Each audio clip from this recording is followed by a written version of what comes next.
Hello everyone, welcome again on your YouTube channel Taming Physics. Students, आज हम लोग moving coil galvanometer करेंगे जिसको शॉर्ट में MCG मूविंग कॉइल गैल्वेनोमीटर कहते हैं। यहाँ पे ये फिगर दिया बेटा कंस्ट्रक्शन, आपको पहले डेफिनेशन नोट करना है, फिर प्रिंसिपल, फिर कंस्ट्रक्शन। कंस्ट्रक्शन के साथ में ये फिगर बनाना है।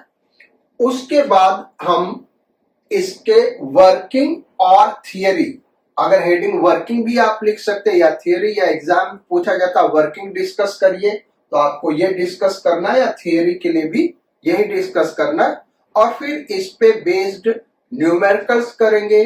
ये एक इजी टॉपिक है बेटा, तो कम टाइम में 35-45 मिनट्स में ये आज का लेक्चर खत्म हो जाएगा और आज हम लेक्चर में इतना ही रखेंगे। सो मूविंग कॉइल गैल्वेनोमीटर है क्या? डेफिनेशन आपका लिखा हुआ moving coil galvanometer, it is defined as a device which is used to detect current. वैसे इससे हम करंट मेजर कर सकते हैं और पोटेंशियल डिफरेंस भी मेजर कर सकते हैं, लेकिन उसमें लार्ज एरर आएगा अगर हम गैल्वेनोमीटर को एमीटर या वोल्टमीटर में कन्वर्ट न करें। इसको न्यूमेरिकल के बेस पे हम डिस्कस करेंगे। So moving coil galvanometer, it is defined as a device which is used to detect current. Primary use जो इसका है बेटा डिटेक्ट करंट है, यानी करंट डिटेक्ट करने के लिए हम करते हैं। जैसा कि इसका यूज हम लोग पोटेंशियोमीटर में करते हैं, नो डिफ्लेक्शन के लिए, यानी करंट न फ्लो कर रहा हो। अगर करंट डिटेक्ट कर रहा हो तो लेफ्ट डिफ्लेक्शन, राइट डिफ्लेक्शन मिलेगा, किसी ऐसे रीडिंग पे जीरो डिफ्लेक्शन मिलेगा, यानी हम इससे करंट डिटेक्ट कर सकते हैं। अब सवाल ये उठता है कि किस प्रिंसिपल पे वर्क करता है। तो it works on the principal that when a coil is placed in magnetic field, torque acts on coil when current flows through it. यानी किसी कॉइल को बेटा अगर हम मैग्नेटिक फील्ड में हैंग कर दें और उस कॉइल में करंट फ्लो कराएंगे तो वो टॉर्क एक्सपीरियंस करेगा, जिसके वजह से रोटेट करेगा और उसी रोटेशन से हम करंट को मेजर कर सकते हैं या डिटेक्ट कर सकते हैं। सो this is the principle of galvanometer. It is based on the principal that torque is experienced bye a current carrying loop kept in magnetic field. ये MAG मैग्नेटिक लिखा बेटा, मैग्नेटिक फील्ड। कंस्ट्रक्शन क्या है तो पहले हम यहाँ पे फिगर से डिस्कस कर देते बेटा, फिर जो लैंग्वेज आपको शॉर्ट लिखना है, क्योंकि एग्जाम में 3 मार्क्स का आएगा तो आप बहुत ज्यादा लैंग्वेज नहीं लिख सकते। जितना हमने बोर्ड पे लिखा है 5 मार्क्स के लिए ये लैंग्वेज सफिशियंट है। हाँ, जब डिस्कस करेंगे तो वो फिर लेंदी हो जाएगा, तो वो नहीं लिखना आपको। कंस्ट्रक्शन में केवल इतना ही लैंग्वेज लिखना है। तो है क्या, देखो भाई, ये आपको ग्रीन कलर के 3 लाइन दिख रहे हैं, ये कॉइल है बेटा। ये रेक्टेंगुलर कॉइल है जो एक सॉफ्ट आयरन कोर के ऊपर वाउंड किया गया। ये जो सर्कल जैसा दिख रहा है बेसिकली ये टॉप व्यू हम दिखा रहे हैं गैल्वेनोमीटर का, साइड व्यू नहीं है, टॉप व्यू। ऊपर से देखेंगे तो 2 सिलिंड्रिकल नॉर्थ पोल और साउथ पोल दिखेंगे। ये सिलिंड्रिकल शेप का, ये इस तरीके से कटा हुआ, टॉप से देखोगे तो सेमी सर्कल दिख रहा होगा। सो नॉर्थ पोल और साउथ पोल, उसके बीच में एक सॉफ्ट आयरन सिलिंड्रिकल कोर होता है, आयरन का सिलेंडर होता है, जिसको पिवट कर देते हैं, यानी 2 पॉइंट पे इसको माउंट किया गया होता है, जिसके अबाउट ये रोटेट तो कर सकता है, ट्रांसलेट नहीं कर सकता। यहाँ पे रेड कलर का एक स्पाइरल स्प्रिंग दिखाया गया, ये स्प्रिंग रेड कलर का स्पाइरल स्प्रिंग दिखाया गया है। और इसी सॉफ्ट आयरन कोर के साथ एक निडल कनेक्टेड है जिसको हम पॉइंटर कहते हैं। पॉइंटर इस स्केल पे मूव करता है जिससे हम रीडिंग नोट करते हैं। सिलिंड्रिकल मैग्नेटिक फील्ड, ये सिलिंड्रिकल पोल हम क्यों प्रोड्यूस लेते हैं बेटा? रेडियल मैग्नेटिक फील्ड के लिए। जब आप सिलिंड्रिकल मैग्नेट लेंगे तो इससे रेडियल मैग्नेटिक फील्ड होगा। देखो ये सारे के सारे जो मैग्नेटिक फील्ड लाइन्स है नॉर्थ पोल से साउथ पोल की तरफ जा रहा है और टूवर्ड सेंटर है, सेंटर की तरफ है, इसलिए हम इसको रेडियल मैग्नेटिक फील्ड कहते हैं। रेडियल मैग्नेटिक फील्ड का फायदा क्या है? इससे जो टॉर्क लगेगा, टॉर्क का फार्मूला यहां हम दिखा दे, NIAB साइन थीटा होता है। तो थीटा हमेशा 90 डिग्री होगा, यानी थीटा चेंज नहीं करेगा, हमेशा क्या होगा? 90 डिग्री होगा। इसलिए हम रेडियल मैग्नेटिक फील्ड लगा रहे बेटा। अगर यूनिफॉर्म मैग्नेटिक फील्ड लगाते, यानी रेक्टेंगुलर बार मैग्नेट होता, तो उसके बीच में यूनिफॉर्म मैग्नेटिक फील्ड होता। तो जैसे जैसे ये रोटेट करता ये थीटा चेंज करता, और थीटा चेंज करता तो फिर कैलकुलेशन कठिन हो जाता। इसलिए थीटा कांस्टेंट है, इसलिए हमने रेडियल मैग्नेटिक फील्ड लिया है। अब कंस्ट्रक्शन में हम लिखेंगे क्या? It consists of large number of turns of copper coil wound over soft iron core. ये जो soft iron core top view दिखाया सर्कल से बेटा, ये सिलिंड्रिकल शेप का, इसके ऊपर ये 3 ग्रीन लाइन आपको दिख रही, ये कॉइल है, रेक्टेंगुलर शेप का होता है, जिसको इसके ऊपर वाउंड किया गया है। Soft iron core is mounted on a pivot between cylindrical poles.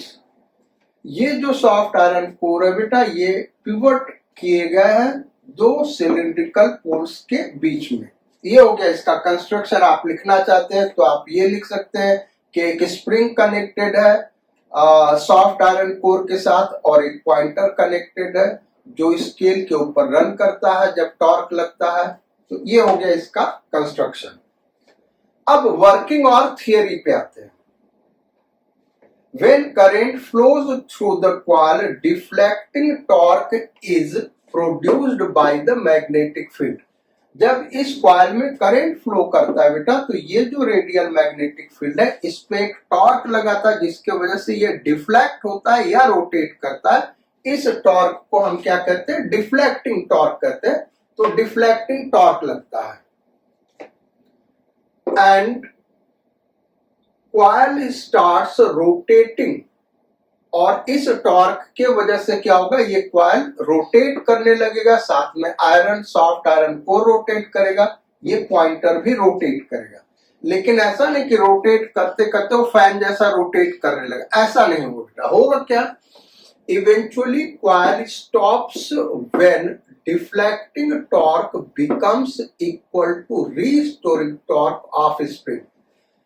जब ये रोटेट करेगा तो ये जो स्प्रिंग है बेटा, ये रीस्टोरिंग टॉर्क लगाएगा, और जैसे जैसे डिफ्लेक्शन बढ़ेगा रीस्टोरिंग टॉर्क इंक्रीज करता जाएगा। डिफ्लेक्टिंग टॉर्क कांस्टेंट रहेगा, क्योंकि डिफ्लेक्टिंग टॉर्क जो मैग्नेट लगा रहा है NIAB साइन थीटा 90 डिग्री है, तो ये पूरा का पूरा क्या है? कांस्टेंट है। अच्छा, रीस्टोरिंग टॉर्क का फार्मूला क्या होता है बेटा? C theta. अब ये सी क्या, ये अभी हम बताएंगे। यानी जैसे जैसे रोटेशन बढ़ेगा रीस्टोरिंग टॉर्क बढ़ता जाएगा, और बढ़ते बढ़ते कहीं न कहीं ये रीस्टोरिंग टॉर्क डिफ्लेक्टिंग टॉर्क के बराबर हो जाएगा, इक्विलिब्रियम गेन कर लेगा। So in equilibrium deflecting torque is equal to restoring torque, और यहां से आ गया करंट के लिए फॉर्मूला, यानी करंट जो है वो थीटा के प्रोपोर्शनल होगा।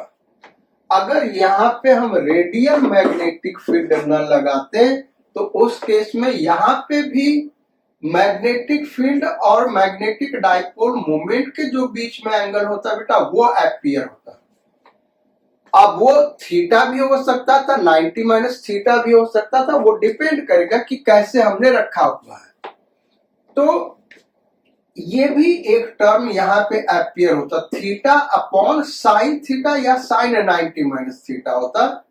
तो उस तरीके से 2 वेरिएबल हो जाते तो फिर लीनियर रिलेशन नहीं होता, लेकिन यहाँ पे लीनियर रिलेशन है, I is directly proportional to theta, क्योंकि ये पूरा चीज क्या है?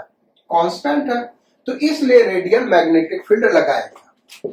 अब आगे हम डिस्कस करते हैं ये सी है क्या।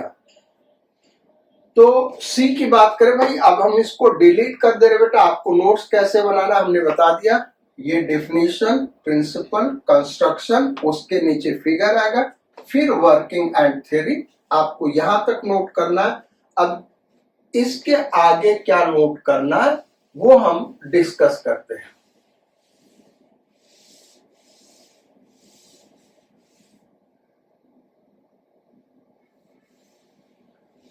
तो यहां पे जो सी है बेटा, इसको हम क्या कहते हैं, restoring torque per unit twist, where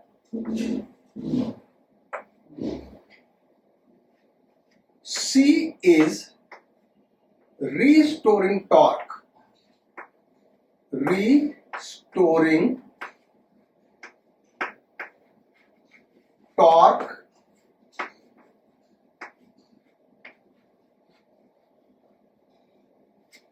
per unit twist।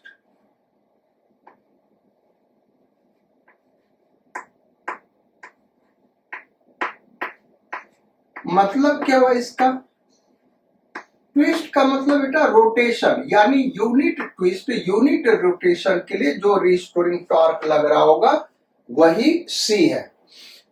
यानी 1 रेडियन रोटेट करेगा जब ये कॉइल, तो स्प्रिंग में ये स्प्रिंग जितना टॉर्क लगाएगा उसी को हम क्या कहते हैं, restoring torque per unit twist, यानी सी।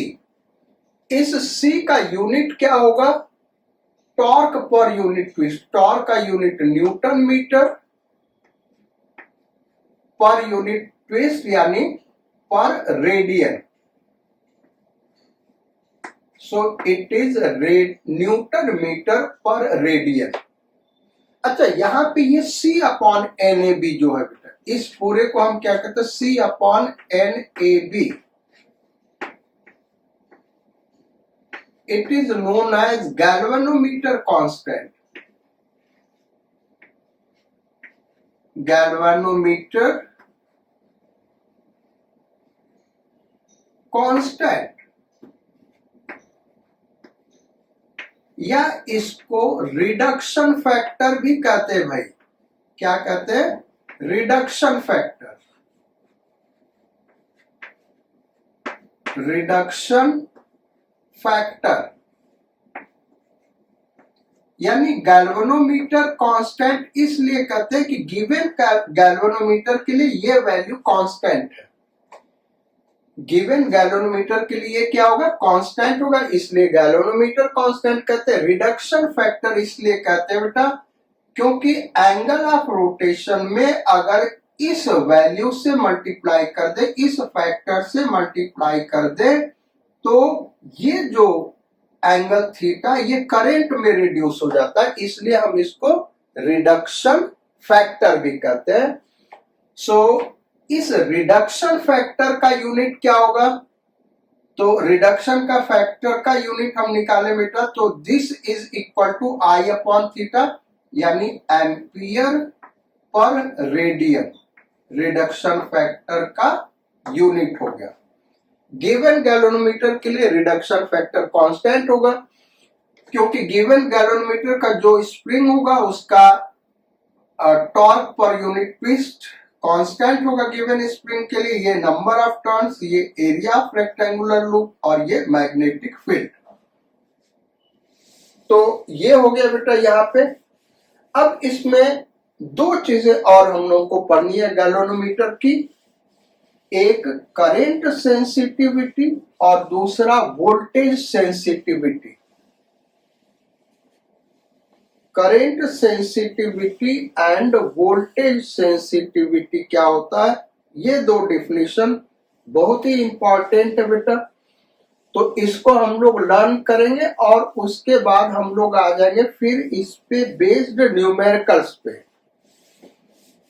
जो मूविंग कॉइल गैल्वेनोमीटर है इस पे बेस्ड न्यूमेरिकल्स किस टाइप के बनते हैं उस पे आएंगे। तो सिंपल न्यूमेरिकल्स बड़े इजी होते हैं बेटा, तो बहुत इजी है इनके न्यूमेरिकल्स। इसके लिए आपको घबराना नहीं, एक बार आपको थियरी और फॉर्मूला सारा पता है तो आप अपने से भी कर सकते हैं, लेकिन प्रैक्टिस के लिए हम 4-5 न्यूमेरिकल्स जरूर कराएंगे इसके ऊपर based. So what is current sensitivity, पहले आते हैं करंट सेंसिटिविटी पे। So write down next heading current sensitivity.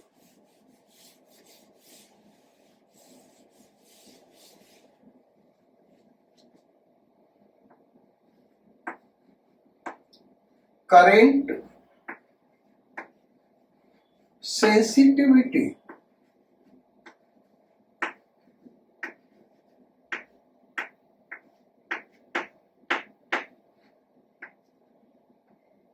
Sensitivity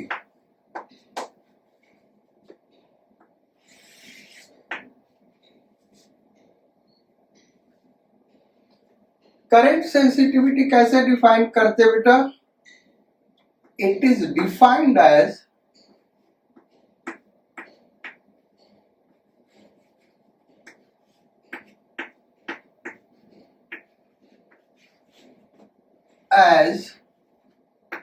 angular deflection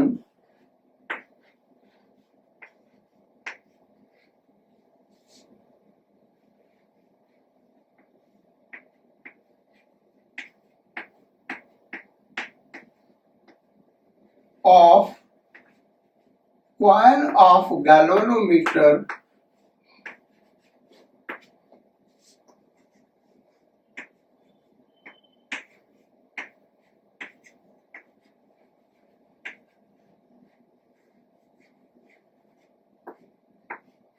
per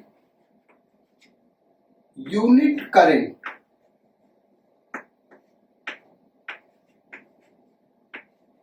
यानी यूनिट करंट जब फ्लो कर रहा होगा तो गैल्वेनोमीटर के कॉइल का जो डिफ्लेक्शन होगा उसी को हम क्या कहते हैं? Current sensitivity. सो करंट सेंसिटिविटी के लिए अगर फार्मूला हम देखें CS current sensitivity angular deflection per unit current, ये होगा बाय डेफिनेशन। और अभी हमने जो फार्मूला इधर डिराइव किया था बेटा NIAB is equal to C theta, deflecting torque is equal to restoring torque. तो यहां से थीटा अपॉन आई हम निकाले तो क्या आ जाएगा? NAB upon C, NAB upon C। अब करंट सेंसिटिविटी का यूनिट क्या होगा ये हमको निकालना हो तो बेटा यहां से नहीं निकालेंगे। ये नहीं कि आपको पता है करंट सेंसिटिविटी इसका टू NAB अपॉन C, यहां से निकालने लगे, यहां से आप निकालिए, बड़ा आसान होगा। करंट सेंसिटिविटी का यूनिट क्या होगा बेटा? Radian per ampere. So this is current sensitivity. Next definition लिखो voltage sensitivity. So voltage sensitivity इसको कैसे डिफाइन करते बेटा? It is defined as angular deflection of coil of galvanometer per unit voltage, per unit voltage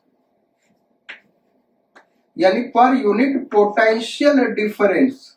galvanometer के दो terminals के cross जो potential difference है वो अगर 1 वोल्ट है, यूनिट है, तो उस केस में जो डिफ्लेक्शन होगा उसी को हम वोल्टेज सेंसिटिविटी कहते हैं। तो voltage sensitivity is equal to क्या होगा? Theta upon we.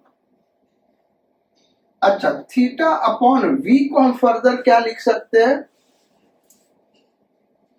Theta upon current, suppose कर लो आई फ्लो कर रहा है और गैल्वेनोमीटर का रेजिस्टेंस कैपिटल G। तो अब फर्दर क्या लिख सकते हैं? Theta upon I current sensitivity है, so current sensitivity upon resistance of galvanometer. Capital G क्या है भाई? Resistance of galvanometer. So voltage sensitivity is equal to current sensitivity upon G. और करंट सेंसिटिविटी अभी हमने क्या निकाला था यहां से, NAB अपॉन सी। तो ये हो गया NAB upon CG, where capital G is resistance of galvanometer। Voltage sensitivity का यूनिट क्या होगा बेटा, रेडियन पर वोल्ट। यहां से डेफिनेशन से हम निकालेंगे, अदरवाइज इधर से सोचोगे तो बड़ा लेंदी ये हो जाएगा। तो ये हो गया रेडियन पर वोल्ट। तो ये हो गया हमारा करंट सेंसिटिविटी और वोल्टेज सेंसिटिविटी। अब हम आते भाई न्यूमेरिकल्स पे, गैल्वेनोमीटर से बेस्ड प्रॉब्लम्स कैसे पूछे जाते हैं उन पे हम आते हैं। सो एक बार बोर्ड को साफ कर ले बेटा। आप चाहें तो वीडियो को 15-20 सेकेंड के लिए आगे बढ़ा सकते हैं, उतने देर में बोर्ड साफ हो जाएगा।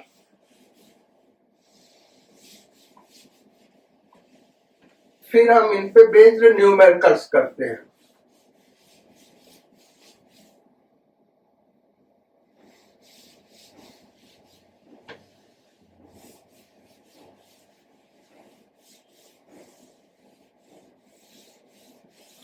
सो पहले दो क्वेश्चंस जो हम डिस्कस करने जा रहे हैं वो इस चीज को समझाने के लिए डिस्कस कर रहे हैं बेटा कि हम गैल्वेनोमीटर को एमीटर में और वोल्टमीटर में क्यों बदलते हैं। गैल्वेनोमीटर से हम डायरेक्ट करंट क्यों नहीं मेजर कर लेते हैं। पहला तो ये रीजन है कि जो गैल्वेनोमीटर का रेंज है बेटा वो बहुत स्मॉल होता है, यानी माइक्रो एम्पियर के लेवल का होता है, उससे ज्यादा ये मेजर नहीं कर सकता। तो एमीटर में कन्वर्ट करना है तो हमको क्या करना होगा भाई, लार्ज रेंज का करंट मेजर करना है डे टू डे लाइफ में, तो इसके रेंज को बढ़ाना होगा। इसलिए हम गैल्वेनोमीटर को एमीटर में कन्वर्ट करते हैं। दूसरा एक और रीजन है और वो हम डिस्कस कर रहे हैं एक प्रॉब्लम के थ्रू। सपोज कर लो क्वेश्चन नंबर 1, और क्वेश्चन नंबर 1 ये कि यहां पे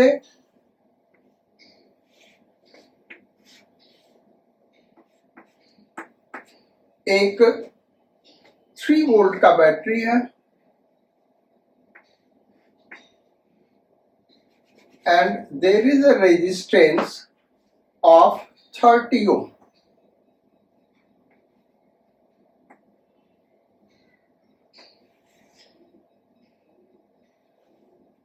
अब अगर यहां पे एक गैल्वेनोमीटर लगा दे जिसका रेजिस्टेंस 70 ओम है, रेजिस्टेंस क्या, 70 ohm. So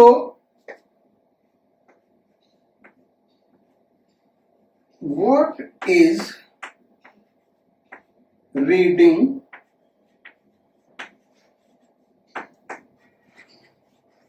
of moving coil galvanometer, MCG का रीडिंग क्या होगा ये हमको बताना है। तो बहुत ही सिंपल रूल है बेटा, जो करंट होगा total voltage EMF 3 volt upon total resistance कितना हो गया 100 ओम। सो इट इज 0.03 एम्पियर, ये रीडिंग होगा। सो दिस इज द रीडिंग, ये रीडिंग होगा अगर हम गैल्वेनोमीटर लगाते हैं। यानी सपोज करो कि ये गैल्वेनोमीटर नहीं लगाए होते, अब क्या रीडिंग होता, अगर हम ये गैल्वेनोमीटर नहीं लगाते तो रीडिंग क्या होता बेटा, I इज इक्वल टू 3/30 यानी 0.1 ampere. This is it's correct reading, ये इसका करेक्ट रीडिंग है। अगर 3 वोल्ट के बैटरी को एक 30 ओम के रेजिस्टर के साथ कनेक्ट करें तो हम ओम्स लॉ से जानते हैं कि जो इसमें करंट फ्लो करेगा वो 0.1 एम्पियर का होगा, लेकिन वो करंट हमको दिखेगा नहीं बेटा, वो तो हम पढ़े लिखे हैं, फार्मूला लगा के निकालिए। लेकिन अगर हमको दिखाना हो कितना करंट फ्लो कर रहा है तो हमको क्या करना होगा, एमीटर लगाना होगा या गैलोनमीटर लगाना होगा। अब मान लो हमने गैलोनमीटर कनेक्ट किया 70 ओम का, तो हमारा रीडिंग आया ये। गैलोनोमीटर का ये एक बहुत बड़ा डिसएडवांटेज बेटा, ये कभी भी करेक्ट रीडिंग नहीं देगा। करेक्ट रीडिंग से कितना ज्यादा दूर है, कितना ज्यादा एरर है। ये 0.1 ओम और ये 0.1 एम्पियर और ये 0.03 एम्पियर, बहुत ही कम रीडिंग दे रहा। क्यों? क्योंकि अपना गैलोनमीटर का जो खुद का रेजिस्टेंस बहुत लार्ज है, तो सर्किट का रेजिस्टेंस बढ़ा देता है, इसलिए रिड्यूस्ड करंट मेजर करता है। इसीलिए हम डायरेक्टली गैल्वेनोमीटर को यूज नहीं करते हैं करंट मेजर करने के लिए। क्वेश्चन नंबर 2,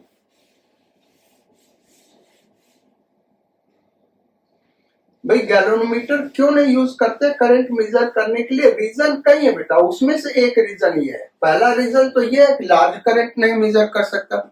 दूसरा रीजन ये है कि इसका रेंज ही बहुत कम होता है, फ्यू माइक्रो एम्पियर का होता है। तो लार्ज करंट जैसे यह 0.03 एम्पियर था, जल जाएगा, फ्यूज हो जाएगा हमारा कॉइल, क्योंकि लार्ज करंट फ्लो कर रहा है। Few milli ampere, few micro ampere flow करना चाहिए, इतना लार्ज करंट पे जल जाएगा। तीसरा रीजन ये गलत रीडिंग देता है। गलत में भी बढ़ा हुआ रीडिंग नहीं देता, रिड्यूस्ड रीडिंग, घटा हुआ रीडिंग देता है। अब क्वेश्चन नंबर 2 पे आते हैं, इसको वोल्ट मीटर के तरीके क्यों नहीं यूज करते हैं? पहला रीजन, वोल्ट मीटर के तरीके आप यूज करोगे बेटा तो इसका रेंज बहुत कम होगा, सर्टेन मिली वोल्ट तक ही जाएगा, जबकि डे टू डे लाइफ में हम लार्ज पोटेंशियल डिफरेंस मेजर करते हैं। दूसरा रीजन, जब हम वोल्ट मीटर के तरीके यूज करेंगे तो ये जल सकता है, क्योंकि इसमें लार्ज करंट फ्लो कर जाएगा। तीसरा रीजन क्या है, ये गलत रीडिंग देगा। क्यों गलत रीडिंग देगा? क्योंकि इसका खुद का रेजिस्टेंस लार्ज है। अभी एक न्यूमेरिकल के जरिए हम शो कर रहे हैं इसी चीज को। सपोज करो यहां पे 2 रेजिस्टर है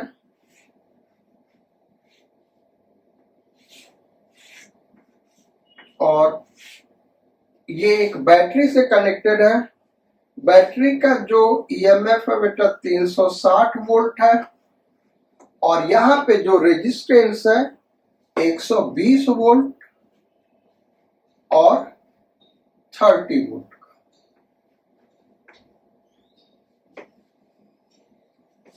क्वेश्चन है, व्हाट इज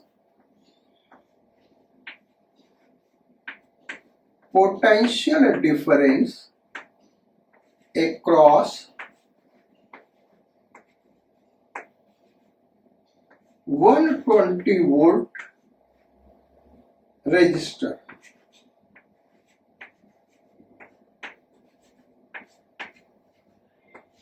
ये क्वेश्चन नंबर 1 है और इसको हम सॉल्व करेंगे। यहां से हमको करेक्ट वैल्यू पता चलेगा। तो कैसे सॉल्व किया जाए? इसमें करंट कितना फ्लो करेगा बेटा?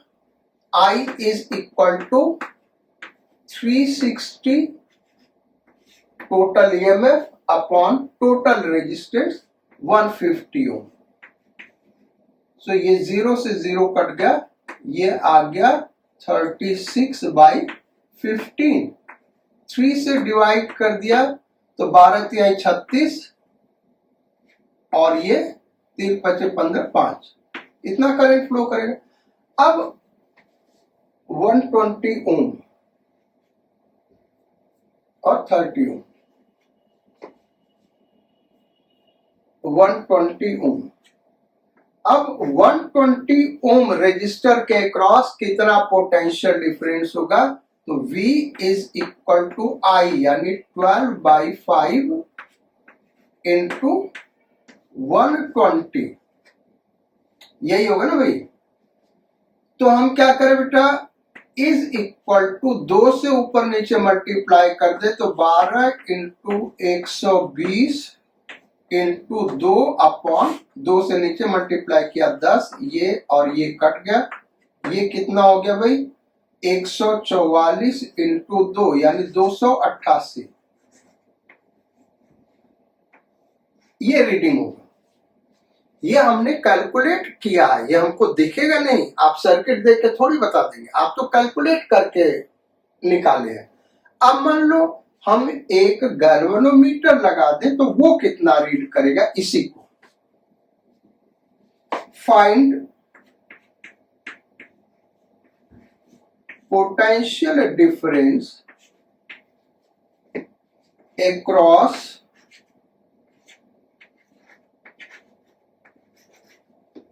120 ohm as measured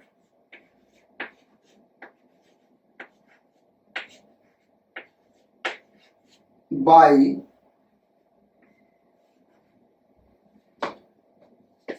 40 ohm galvanometer.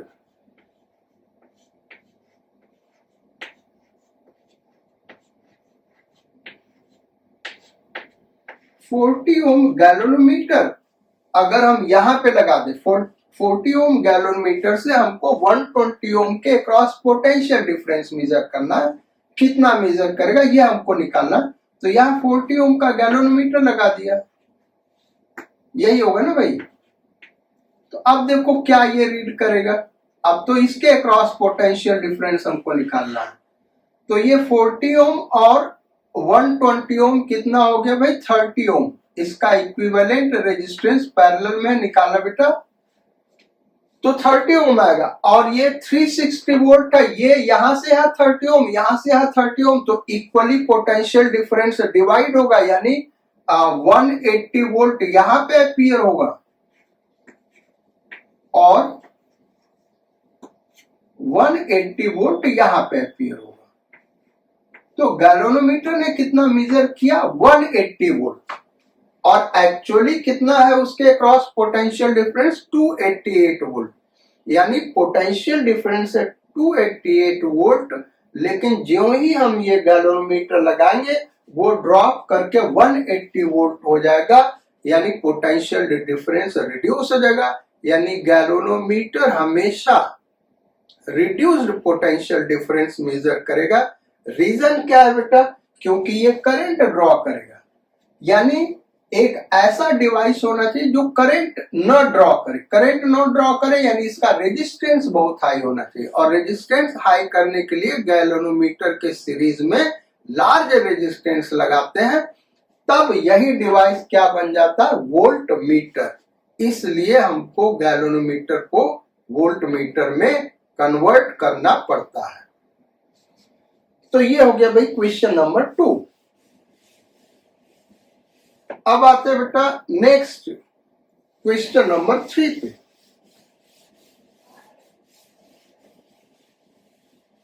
Question number 3 है,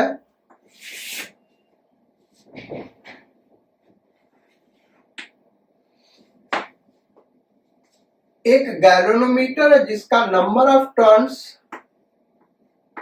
100, एरिया 50 cm स्क्वायर कॉइल का, और जो मैग्नेटिक फील्ड है वो 2 milli Tesla.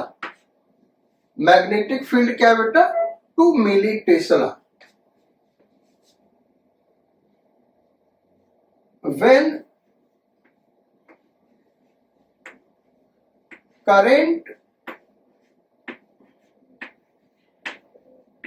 of 2 ampere flows through it,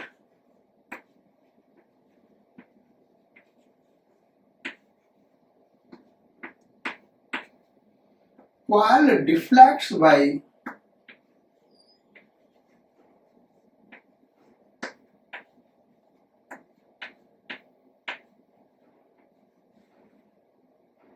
0.5 radian. Coil कितने से डिफ्लेक्ट कर गया, 0.5 radian. Find its torsional constant या find its torsional constant या torque per unit twist. Torsional constant भी करते बेटा या torque per unit twist.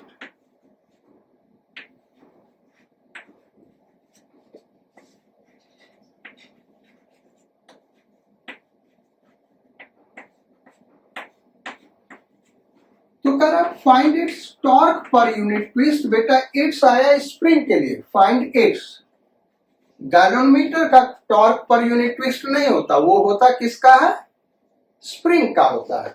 तो find its torque unit twist या find torque unit twist of spring of galvanometer. बात एक ही है. कैसे निकालेंगे इसको हम करते हैं. तो फॉर्मूला हमारा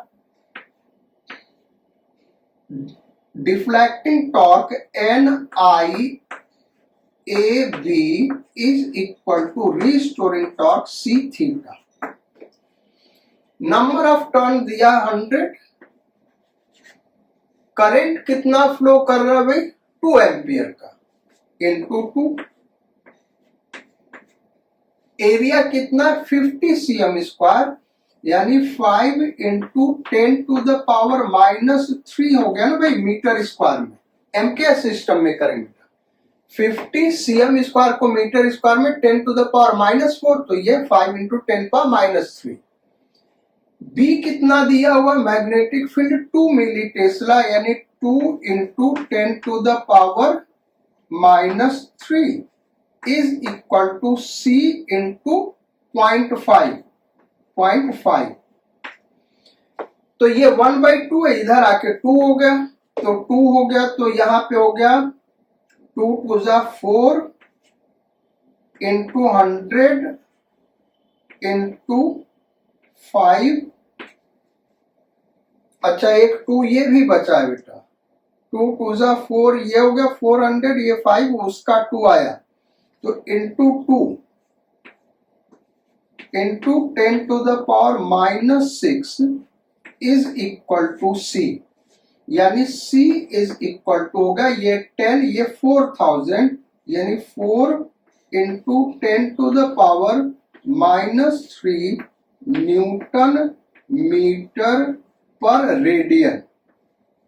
इसका यूनिट ऑलरेडी हमने बताया हुआ. तो ये हो गया इसका टॉर्शनल कांस्टेंट या टॉर्क पर यूनिट ट्विस्ट. अब नेक्स्ट क्वेश्चन पे आते बेटा. Question number 4. यहां से इसको हम इरेज कर दे.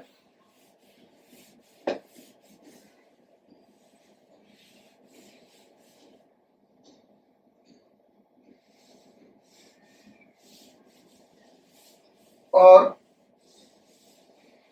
क्वेश्चन हम करंट सेंसिटिविटी और वोल्टेज सेंसिटिविटी पे करेंगे. तो पहले हम फार्मूला यहां पे दिखा देते हैं. NI AB is equal to C theta. यानी थीटा अपॉन I, यही करंट सेंसिटिविटी हमने किया, तो theta upon I is equal to NAB upon C. So question है there is a galvanometer number of turns. ये क्वेश्चन नंबर 4 बेटा. Question number 4. एक galvanometer है जिसका number of turn 1000, area 50 cm square, magnetic field 2 milli tesla, resistance of galvanometer is equal to 50 ohm. Find first question current sensitivity, second question voltage sensitivity. इस galvanometer का current sensitivity क्या होगा और voltage sensitivity क्या होगा ये हमको निकालना है। तो current sensitivity is equal to NAB upon C, NAB upon C is equal to N है 10 टू द पावर 3, A हो गया 5 into 10 to the power -3,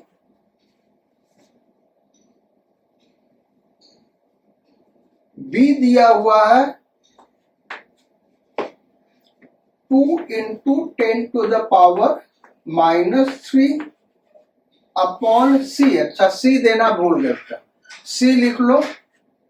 torsional constant is 0.0005 newton metre per radian, ये C दिया हुआ। तो ये क्या हो गया, इसको लिखे तो 5 इंटू 10 टू द पावर -4 कितना हो गया भाई, 5 into 1 2 3 4, 5 into 10 to the power -4। इसको सॉल्व करें बेटा, ये 5 से 5 कैंसिल आउट हो गया, 10 to the power -3 3 10 power -3 cancel out हो गया, ये इधर चला गया तो ये आ जाएगा 20 रेडियन पर एम्पियर। यानी 1 एम्पियर अगर करंट फ्लो करेगा तो ये 20 रेडियन से रोटेट कर जाएगा। 20 रेडियन में कई रिवॉल्यूशन हो गए भाई, 20 रेडियन में कितने रिवॉल्यूशन हो गए, 20/2 पाई इतने टर्न्स हो गए, यानी अप्रोक्सीमेटली 3 रिवॉल्यूशन के आसपास बाई पाई, 3 रिवॉल्यूशन के आसपास हो जाएगा 1 एम्पियर में। करंट सेंसिटिविटी बहुत ही लार्ज हम कर सकते हैं अगर ये एमीटर है। मिली एमीटर है तब लार्ज नहीं बेटा, मिली एमीटर में तो फिर करंट बहुत कम फ्लो करेगा, तो उस केस में हम निकालेंगे तो रोटेशन बहुत कम होगा, यानी कुछ डिग्री से रोटेट कर पाएगा। सो एनी हाउ ये इसका करंट सेंसिटिविटी होगा। अब वोल्टेज सेंसिटिविटी निकाले तो voltage sensitivity is equal to, अभी हमने फार्मूला डिराइव किया था वहीं से डायरेक्ट वैसे भी कर सकते हो बेटा। Voltage sensitivity is equal to current sensitivity already निकाला हुआ अपॉन रेजिस्टेंस कैपिटल जी। तो करंट सेंसिटिविटी अभी जो हमने निकाला था 20 आया था ना, सो 20 अपॉन रेजिस्टेंस कितना दिया हुआ 50 ओम, सो ये इससे कैंसिल आउट हो गया 0.4 रेडियन पर वोल्ट। 1 वोल्ट का पोटेंशियल डिफरेंस लगाएंगे तो करीब 0.4 रेडियन से रोटेट करेगा। This is it's voltage sensitivity. अब लास्ट क्वेश्चन डिस्कस करते बेटा, उसके बाद क्लास हम ये खत्म करेंगे। और लास्ट क्वेश्चन है question number 5। If current sensitivity of MCG is doubled, then its voltage sensitivity will become dash dash dash. Voltage sensitivity पे क्या इफेक्ट होगा ये हमको बताना है। तो करंट सेंसिटिविटी क्या है बेटा, current sensitivity is equal to NAB upon C, और वोल्टेज सेंसिटिविटी क्या है NAB अपॉन CG।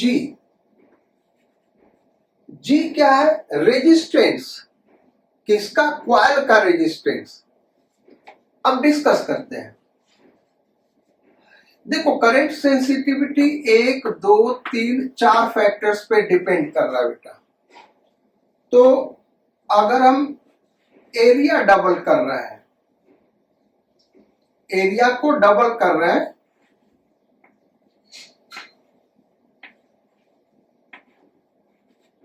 तो करंट सेंसिटिविटी यहां डिफरेंट कंडीशन हम ले रहे हैं बेटा।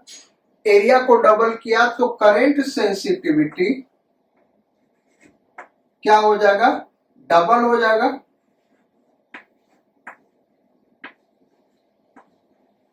और वोल्टेज सेंसिटिविटी भी डबल हो जाएगा।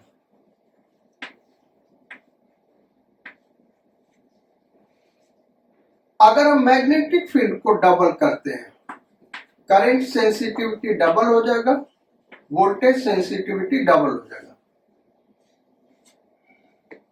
सी को हम हाफ कर दें, करंट सेंसिटिविटी डबल हो जाएगा, वोल्टेज सेंसिटिविटी डबल हो जाएगा। क्वेश्चन में ये दिया कि volt current sensitivity is double, current sensitivity को डबल करें तो वोल्टेज सेंसिटिविटी क्या हो रहा है? डबल हो रहा है। यहां भी डबल हो रहा है, यहां भी डबल हो रहा है। अब आते हैं नंबर ऑफ टर्न पे। नंबर ऑफ टर्न, इसको हम डबल करें, करंट सेंसिटिविटी क्या होगा बेटा? डबल हो जाएगा। वोल्टेज सेंसिटिविटी क्या होगा? तो नंबर ऑफ टर्न डबल करोगे तो यहां पे जो जी रेजिस्टेंस है बेटा क्वाइल का, ये क्या होता है? रो एल बाई ए। यहां पे ये ध्यान देना, इसको हम ए डैश लिख रहे हैं बेटा। ये जो वायर है उसका एरिया है, ये रेक्टेंगुलर लूप का एरिया है। ये देखो, ये ऐसे रेक्टेंगुलर लूप है, उसका एरिया है ये। लेकिन ये जो वायर है ये वाला, इसका cross sectional area A dash, जबकि ए ये वाला एरिया, ये पूरा एरिया है। ये ध्यान देना। तो नंबर ऑफ टर्न डबल करोगे तो लेंथ भी डबल हो जाएगा, और लेंथ डबल हो जाएगा। भाई नंबर ऑफ टर्न आपको 100 टर्न को 200 टर्न कर दे तो क्वाइल का टोटल लेंथ क्या हो जाएगा? डबल हो जाएगा। क्वाइल का टोटल लेंथ डबल होगा तो क्या होगा? रेजिस्टेंस कैपिटल जी डबल हो जाएगा। तो उस केस में वोल्टेज सेंसिटिविटी सेम रहेगा, इस केस में डबल नहीं होगा। अब हम आंसर क्या लिख सकते हैं? If current sensitivity of MCG is double then voltage sensitivity में बिकम डबल। ये देखो 3 केस में डबल हो जाएगा, अदरवाइज में रिमेन सेम। वो डिपेंड कर रहा है कि करंट सेंसिटिविटी आप डबल कैसे कर रहे हैं। अगर इन 3 फैक्टर्स को चेंज करके आप करंट सेंसिटिविटी डबल कर रहे हैं बेटा, तो वोल्टेज सेंसिटिविटी भी डबल होगा। लेकिन अगर आप नंबर ऑफ टर्न डबल करके करंट सेंसिटिविटी डबल कर रहे हैं तो वोल्टेज सेंसिटिविटी सेम रहेगा, क्योंकि रेजिस्टेंस भी गैल्वेनोमीटर का डबल हो जाएगा। क्यों डबल होगा वो हमने यहां पे डिस्कस किया है।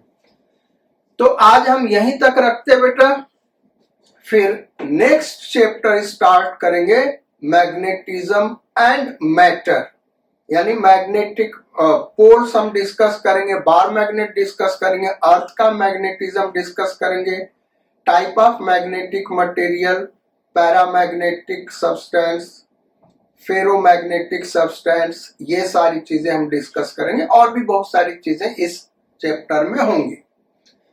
तो तब तक आप मेहनत करते रहिए, इन चीजों को रिवाइज करिए और पढ़ाई पर कंसंट्रेट करिए। सबसे बड़ी चीज बेटा पढ़ाई पे कंसंट्रेट करिए। डेली 10 से 12 आवर्स सेल्फ स्टडी बहुत जरूरी है। कैसे वो करेंगे वो आपको सोचना है। So take good care of yourself. Sayonara, godspeed and bon वॉयेज।